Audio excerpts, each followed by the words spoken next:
Okay, Alan, thanks very much for all your time today. My students will be delighted. We were just talking off camera about issues of cultural heritage, and I used the example of the Elgin marbles.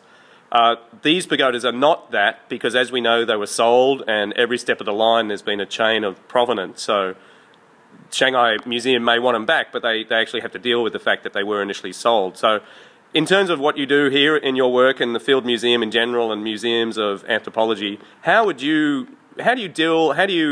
think through those issues for yourself? Sure. Well, I think, well, in the one sense, I don't think through them on my own because there's a whole team of us who have to wrestle with those issues. But for me personally, I think it's really important to take each particular situation on its own merits. You really have to look at the history. You have to look at the relationships.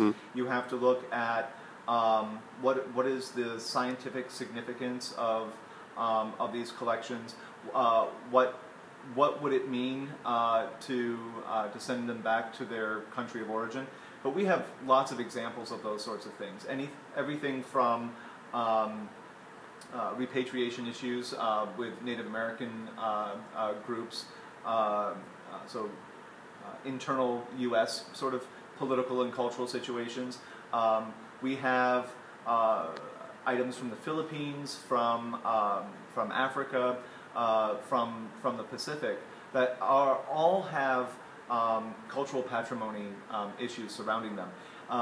Some of them, I think there are very clear cases that yes, they actually need to go back home.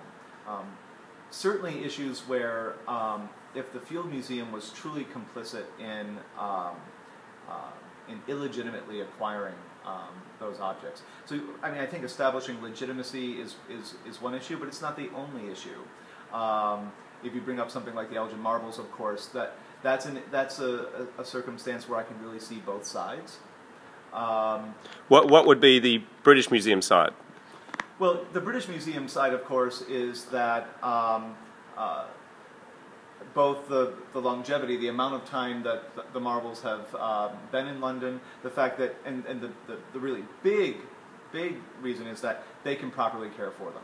They have a space where they can really show them. They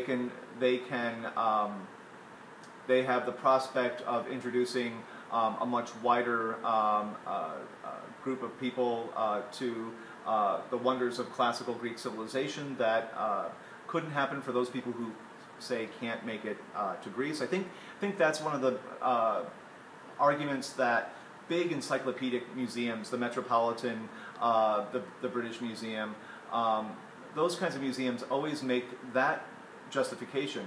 There are so many Americans who are never going to be able to get to the Acropolis. Should they be denied access, first-hand access to incredible works of classical Greek civilization? That has some merits. On the other hand, you're talking about one of the most significant sculpture groups to survive from classical times. The Greek side would be it was stolen. You know, during a situation of war, and that's another problem is where you have countries at war. Is there such a thing as sort of right of plunder and right of conquest? And you know, that's sort of an old-fashioned argument. Loot. Yes. Yes. So, I mean, in the case of you know, in the case of the pagodas, I think it's a situation where clearly we would not feel any legal or moral obligation to return them. If we were to return them, it would be out of a sense that that really is the place where they could be of maximum benefit. And that is certainly a huge consideration. I think that's probably one of the more driving forces now as we look at all of these issues is what is the preponderance of the evidence telling us in terms of who's going to benefit from them. So, and this is true whether it's there's sort of a formal request or just on our own we're thinking to ourselves, well, maybe these really don't belong here. Thank you, Alan. Thanks so much again.